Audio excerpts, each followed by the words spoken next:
Bismillahirrahmanirrahim. Assalamualaikum warahmatullahi wabarakatuh. Alhamdulillahirabbil alamin. Hamdan wa salatan amma ba'du. Anak-anakku yang dimuliakan oleh Allah, syukur alhamdulillah pada kesempatan kali ini kita masih diberikan nikmat oleh Allah. Nikmat berupa kesehatan, nikmat iman, nikmat Islam, sehingga kita pada kesempatan kali ini masih bisa bertatap muka, ya, sekalipun ini lewat video gitu. Tapi mudah-mudahan tidak akan mengurangi keberkahan kita dalam rangka untuk menggali hikmah, untuk menggali ilmu. Alhamdulillah anak-anak, pada kesempatan sebelumnya kalian sudah mengetahui bersama tentang konsep usul fikih, yang mana di dalamnya membahas secara umum apa itu usul fikih, apa itu fikih, termasuk daripada ruang lingkupnya, termasuk daripada pengertiannya, insya Allah kalian sudah paham. Maka di pertemuan kali ini, di dekade yang kedua, bab kedua ini, kalian akan kita akan membahas, belajar bersama tentang sumber hukum Islam. Kalau kita berbicara tentang sumber hukum Islam, kata sumber itu adalah merupakan muara atau dasar sesuatu dalam rangka kita menggali hasil. Sebagaimana contoh misalkan ketika kita minum air, maka air itu pastinya kita dapatkan dari sumber mata air. Dari sumber itulah kemudian nanti diolah oleh kita manusia, lalu kemudian kita bisa menikmati hasilnya, kita bisa mendapatkan hasilnya, yang kemudian kita minum. Maka kemudian kalau kita berbicara sumber hukum Islam, sebelum kita menentukan hukum Islam itu merupakan produk hasil daripada yang digali oleh para alim ulama melalui sumber. Tidak akan ada hukum kalau tidak ada sumbernya. Sehingga hukum itu ditentukan di dalam Islam melalui sumber. Sehingga nanti dalam hukum Islam, di dalam kita mempelajari hukum Islam, itu nanti akan ada dua sumber hukum Islam, terbagi menjadi dua ruang lingkup secara umum. Yang pertama, nanti ada sumber hukum Islam yang muttafaq. Apa muttafaq itu? Muttafaq itu adalah sumber hukum Islam yang sudah disepakati oleh para alim ulama kita. Semuanya sama, sepakat, tidak ada perbedaan di dalamnya. Yang mana sumber hukum muttafaq ini, yang disepakati ini, meliputi 4. Ada Al-Quran, ada hadis, ada ijma', dan ada qiyas. Lalu yang kedua, ada sumber hukum Islam yang mukhtalaf. Ya, yang mana mukhtalaf ini artinya adalah masih menjadi perdebatan atau perbedaan di antara ulama. Artinya ulama itu kalau membahas sumber hukum Islam yang mukhtalaf, ini ada yang membolehkan, ada yang tidak membolehkan. Itu arti mukhtalaf. Apa saja sumber hukum Islam yang mukhtalaf ini, yang masih menjadi perdebatan ini? Yaitu istihsan. Lalu kemudian ada istishab, ada maslahah mursalah, ada satu dari'ah, syar'u man qablana, uraf, dan madhab sahabi. Mungkin banyak daripada teman-teman yang belum pernah mendengar istilah ini atau belum paham tentang istilah ini. Nanti kita akan bahas satu persatu teman-teman. Ya. Artinya, istihsan, istishab, maslahah mursalah ini sebenarnya mencakup ruang lingkup pembahasan daripada ilmu usul fikih. Tapi jangan khawatir, nanti insya Allah kita akan jelaskan ya secara pelan-pelan. Nanti kalau ada yang belum dipahami silakan nanti bertanya melalui forum grup WA ataupun di e-learning kalian. Gitu, okay? Ini sebagai pengantar dulu teman-teman. Ya, sebelum kita menginjak kepada satu persatu pembahasan ini. Baik. Kita langsung saja masuk kepada peta konsep pembahasan pada materi kali ini. Nah, seperti ini kira-kira ya. Sudah kalian lihat tadi. Oke. Selanjutnya, nanti yang akan kita bahas adalah yang pertama pengertian. Pengertian dari sumber hukum Islam tadi, meliputi Al-Quran, hadis, ijma', qiyas, dan seterusnya. Lalu yang kedua, dalil kehujahan. Artinya, dalil ini nanti adalah berbicara tentang bagaimana sih posisi atau kedudukan daripada sumber hukum Islam itu di mata para ulama, gitu ya. Lalu yang ketiga ada kedudukan. Kedudukan hadis ini, kedudukan sumber hukum ini nantinya dipakai atau tidak, begitu. Lalu yang keempat adalah ketentuan-ketentuan daripada sumber hukum Islam. Ini mencakup 4 ini yang akan kita bahas nantinya. Kita langsung menginjak yang pertama, teman-teman, yakni bahwasannya sumber hukum Islam yang utama, ya, yang menjadi rujukan kita dalam rangka untuk menentukan hukum halal, haram, mubah, dan seterusnya, itu adalah Al-Quran. Dan insya Allah kalian sudah paham. Al-Quran merupakan sumber hukum Islam yang utama. Ya. Lalu kemudian dari segi pengertian, Al-Quran itu secara bahasa dari kata qara'a yaqra'u Qur'anan, yang berarti bacaan atau sesuatu yang dibaca. Ini dari segi bahasa. Maka Al-Quran itu hudal linnas wa bayyinatin minal huda wal furqan. Al-Quran itu sebagai petunjuk bagi manusia. Petunjuk tentang apa? Tentang hukum diantaranya, atau tentang daripada hikmah-hikmah yang bisa kita ambil, sehingga kita bisa mempelajarinya dan mengamalkannya. Lalu kemudian meliputi yang namanya kisah-kisah para nabi juga, ya, dan juga bagaimana kita berpedoman kepada Al-Quran supaya hidup kita enak di dunia maupun di akhirat. Semua sudah terangkum di dalam Al-Quran yang mulia, yang mana setiap hari kita baca. Mudah-mudahan kita mendapatkan keberkahan daripada Al-Quranul Karim. Selanjutnya, secara istilah, menurut Syafi'i Hasan Abu Thalib menyebutkan, pengertian Al-Quran adalah Al-Quranul Karim munazzalun bi alfadil Arabiyah. Al-Quranul Karim itu diturunkan dengan lafaz-lafaz bahasa Arab. Wa ma'anihi min indillahi ta'ala, dan maknanya dari Allah Subhanahu wa ta'ala. Antariqil wahyi ila Nabi sallallahu alaihi wasallam, dan dari jalan wahyu yang disampaikan, diturunkan kepada Nabi kita Muhammad sallallahu alaihi wasallam. Wa huwa asasus syari'ati wa asluha al-awwal. Jadi wa huwa, dan Al-Quran itu merupakan dasar atau landasan daripada syariat dan menjadi sumber hukum yang utama, sumber hukum yang pertama daripada sumber hukum yang lainnya. Maka ini teman-teman yang bisa kita pahami daripada Al-Quran. Al-Quran itu merupakan firman Allah yang diturunkan kepada Nabi kita Muhammad SAW berbahasa Arab, ya. Lalu kemudian ini menjadi sumber hukum Islam yang pertama. Baik, ini pengertian Al-Quran. Dan pokok isi kandungan Al-Quran diantaranya meliputi satu, ada tauhid. Sebagaimana dalam Al-Quran surah Al-Ikhlas, Qul huwallahu ahad. Katakanlah wahai Muhammad bahwasanya Allah itu ahad. Lalu ibadah di dalamnya banyak, ibadah sholat, ibadah haji, ya, zakat, umroh, dan seterusnya. Ya, termasuk daripada wudu juga. Ya, daripada Quran surah Al-Maidah ayat 6, ya ayyuhalladzina amanu idza qumtum ilas shalah faghsilu wujuhakum wa aydiyakum ilal marafiq, dan seterusnya. Panduan-panduan ibadah. Lalu kemudian ada juga janji dan ancaman Allah, ya, kepada kita umat manusia. Innal ladzina kafaru wa matu wa hum kuffarun ulaika alaihim la'natullahi wal malaikati wan nasi ajma'in khalidina fiha la yukhaffafu anhumul adabu wa lahum yunzarun. Ini ancaman dari Allah untuk orang-orang kafir, ya. Sungguhnya orang-orang kafir ketika mereka mati itu, ya, maka mereka akan mendapatkan laknat Allah, laknat manusia dan malaikat Allah. Lalu kemudian termasuk jalan, disebutkan oleh Al-Quran itu jalan mencapai kebahagiaan. Ya, man amila sholihan min dzakarin aw untha falanuhyiyannahu hayatan thayyibah. Barang siapa orang beramal soleh, baik dia laki maupun perempuan, kata Allah, maka dia akan dijanjikan oleh Allah kebahagiaan di dunia, ya, yaitu maka dia akan mendapatkan kehidupan yang baik, kehidupan yang layak. Terus di dalamnya juga Al-Quran membahas tentang riwayat dan cerita. Ya, bagaimana Nabi Ibrahim diperintahkan oleh Allah untuk menyembelih putranya Nabiullah Ismail. Ya. Nah, ini semuanya terangkum di dalam Al-Quran. Ya. Lalu dalil kehujahan Al-Quran. Kita bisa berhujjah dengan Al-Quran karena ayat ini.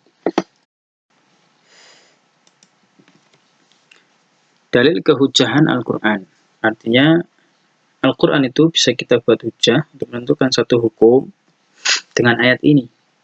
Inna anzalna ilaikal kitaba bil haqqi litahkuma bainan nas bima arakallah wa la takun lil kha'inina khasima. Sungguhnya kami telah menurunkan kitab Al-Quran kepadamu, kata Allah, dengan membawa kebenaran. Supaya apa? Supaya kamu mengadili antar sesama manusia dengan apa yang telah Allah wahyukan kepadamu.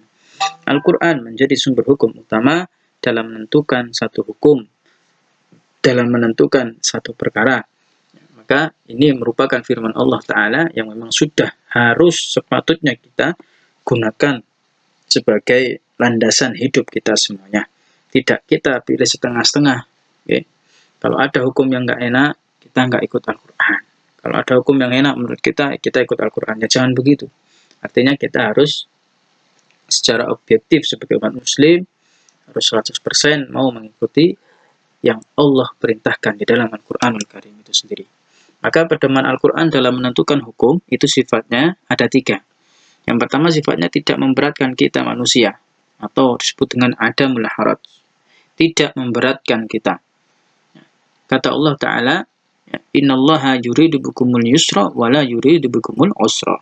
Sungguhnya Allah Ta'ala itu menghendaki kepada agama ini kemudahan, dan Allah tidak menghendaki kesulitan untuk kita umat Kanjeng Nabi Muhammad SAW. Seperti apa contohnya? Allah sudah memberikan kita kemudahan-kemudahan. Kalau seandainya kita ini dalam perjalanan, maka boleh kita menjamak dan qashar sholat. Ini bentuk kemudahan.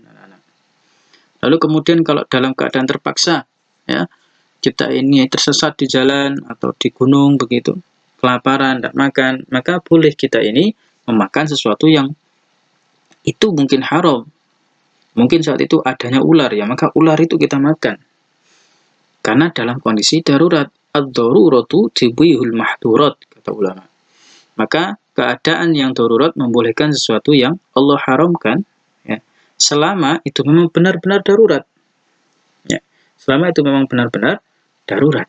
Ya. Maka ini adalah pedoman Al-Quran dalam menentukan hukum. Yang pertama, tidak memberatkan. Yang kedua, sifatnya meminimalisir beban, qillatut taklif. Maka maksudnya adalah dengan adanya Al-Quran sebagai pedoman hidup kita, maka ini bisa meminimalisir beban. Ya. Beban-beban yang dulu pernah Allah Ta'ala bebankan kepada umat sebelum Nabi Muhammad, maka itu saat ini sudah Allah cabut. Ya, barokah kita menjadi umat Rasul SAW. Seperti apa contohnya? Misalkan umat Bani Israel, umat Nabi Musa, dulu ketika mereka itu terkena najis badannya atau mungkin pakaiannya, dengan cara mensucikannya itu dengan satu jalan, yaitu dengan cara memotong bagian yang terkena najis. Qat'u mawdi'in najasah, dipotong itu. Sekalipun kena kulit harus dipotong supaya apa? Suci. Namun saat ini umat Nabi Muhammad, ketika najis cukup kita ini sesuai dengan syariat Islam. Kita lihat apakah itu mughalladhah atau mutawassithah, ya, atau mukhaffafah, itu cara mensucikannya tidak perlu memotong. Nah, ini salah satu Al-Quran, pedoman Al-Quran. Lalu yang selanjutnya berangsur-angsur dalam menetapkan hukum. Artinya hukum Islam itu tidak ujuk-ujuk kemudian langsung ditetapkan haram begitu. Tidak. Seperti contoh khamar. Khamar itu bertahap.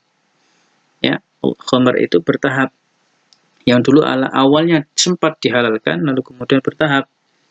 Ya. Kemudian di dalam Al-Quran Allah menjelaskan bahwasanya ya ayyuhalladzina amanu, wahai orang-orang yang beriman, ya, wala taqrabu, janganlah kalian ini mendekati as-shalah, mendekati salat, ya, dalam keadaan kalian itu wa antum sukara, dan kalian itu dalam keadaan mabuk. Maka ini tidak boleh, anak-anak. Ya. Ini masih sifatnya belum syadid, ya, belum keras. Lalu kemudian datang firman Allah yang selanjutnya tentang pelarangan Al-Quran. Pelarangan daripada khamr. Ya, khamr itu haram. Ya, innamal khamru wal maisir wal ansab wal azlam wal ansab rijsun min amali syaitan. Bahwasanya yang dinamakan khamr, judi, ya, lalu kemudian mengundi nasib, itu semua adalah perbuatan syaitan dan itu haram untuk kita lakukan. Nah, ini Al-Quran itu berangsur-angsur dalam menetapkan hukum Islam. Ini sumber hukum Islam yang pertama, yaitu Al-Quran. Selanjutnya, menginjak hukum Islam yang kedua, yaitu adalah hadis. Hadis itu apa? Secara bahasa memiliki arti baru, atau dekat, atau bisa diartikan sebagai berita. Secara istilah, hadis adalah ma udhifa sallallahu alaihi wasallam qaulan aw fi'lan aw takriran aw nahwaha. Segala sesuatu yang disandarkan kepada Nabi Muhammad sallallahu alaihi wasallam, baik berupa perkataan, perbuatan, ketetapan dan sebagainya.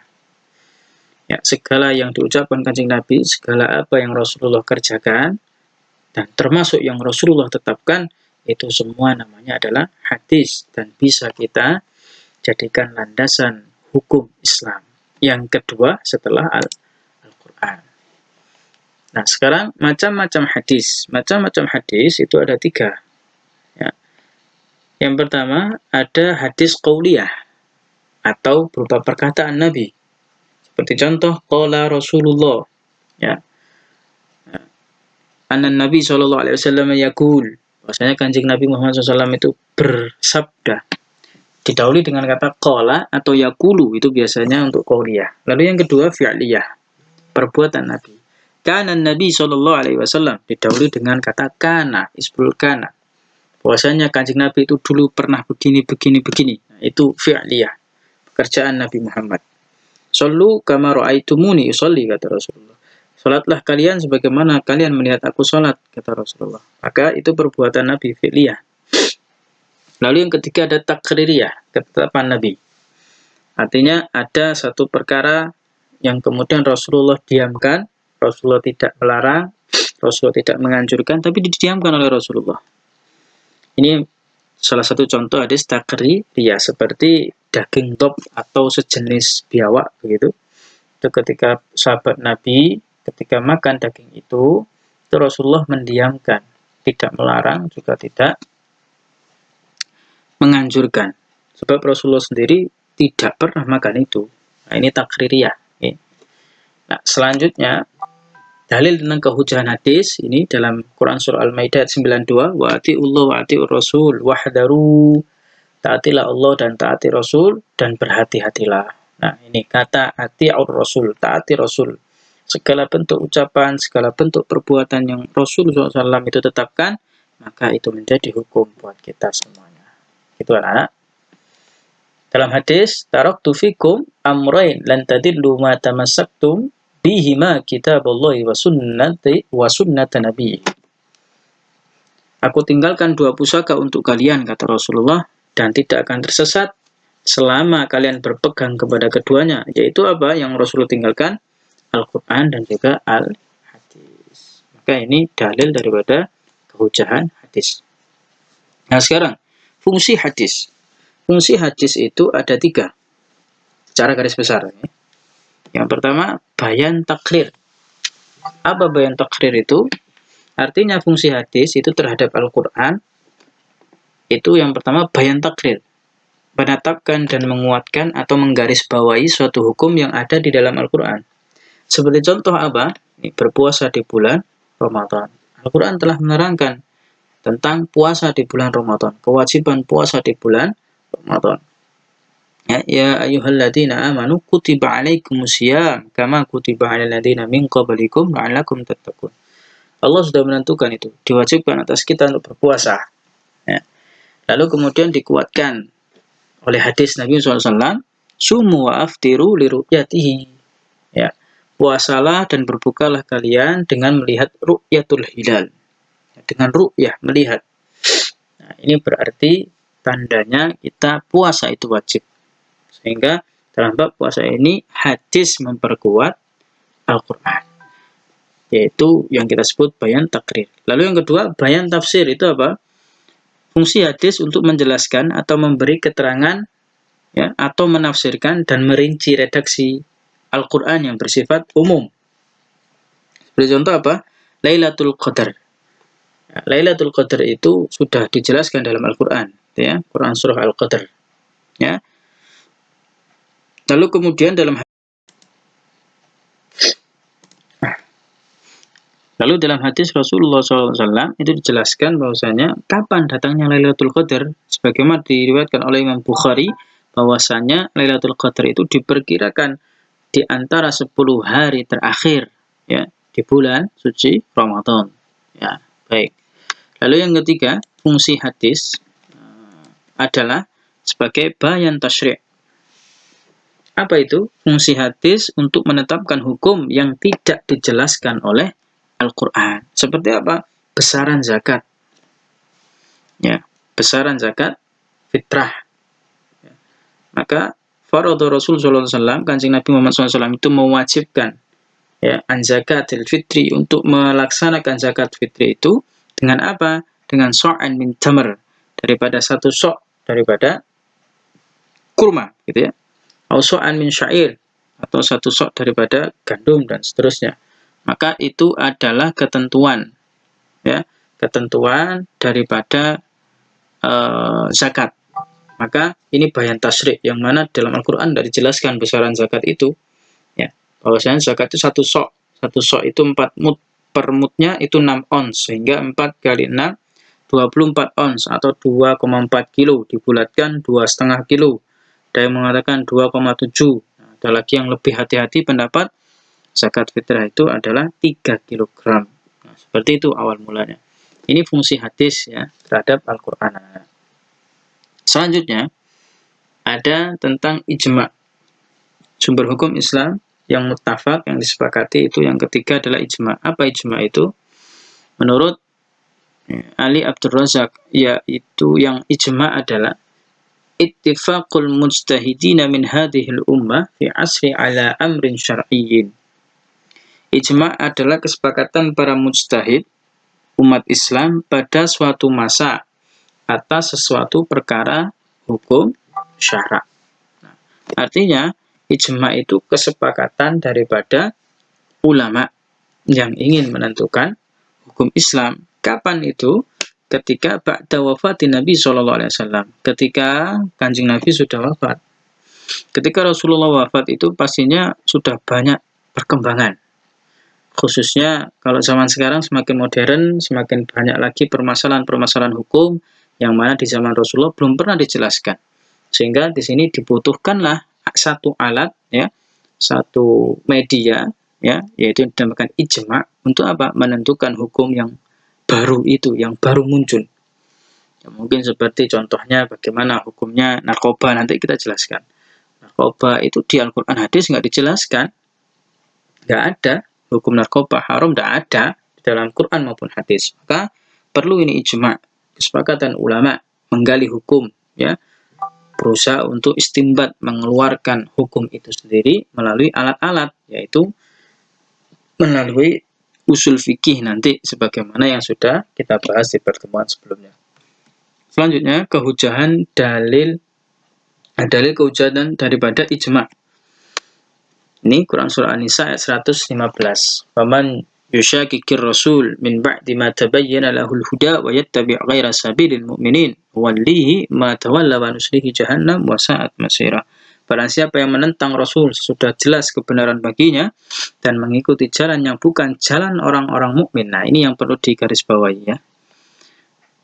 Tidak mengikuti jalan yang bukan jalan orang-orang mukmin. Nah, para ulama itu beristihad. Para ulama itu bersepakat ya melalui ijma'.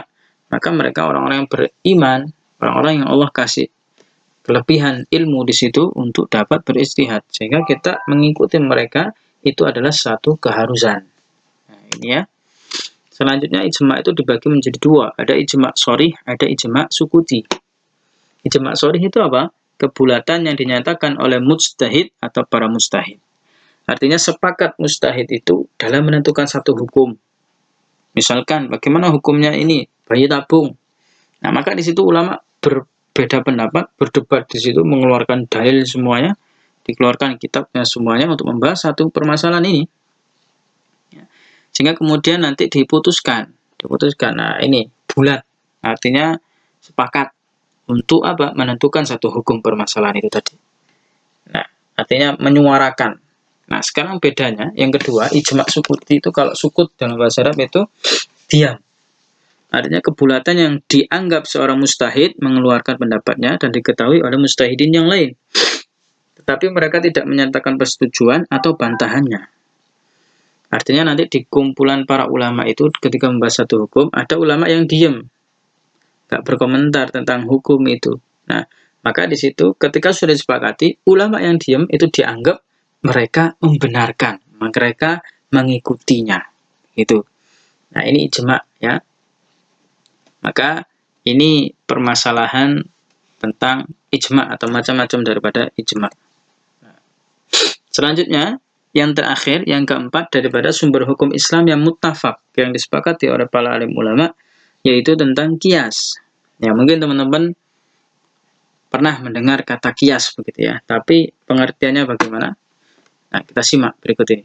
Secara bahasa, qiyas diartikan dengan mengukur sesuatu dengan sesuatu yang lain, atau menyamakan sesuatu dengan sesuatu yang lain, atau membandingkan sesuatu dengan sesuatu yang lain, boleh. Ya, qiyas. Ya.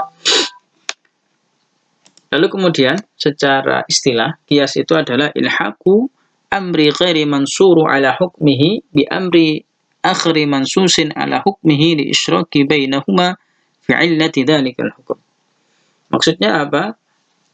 Qiyas itu al-haqu amr, menghubungkan sesuatu persoalan ya, ghairi mansur ala hukmihi, yang tidak ada ketentuan hukumnya di dalam nas Al-Qur'an.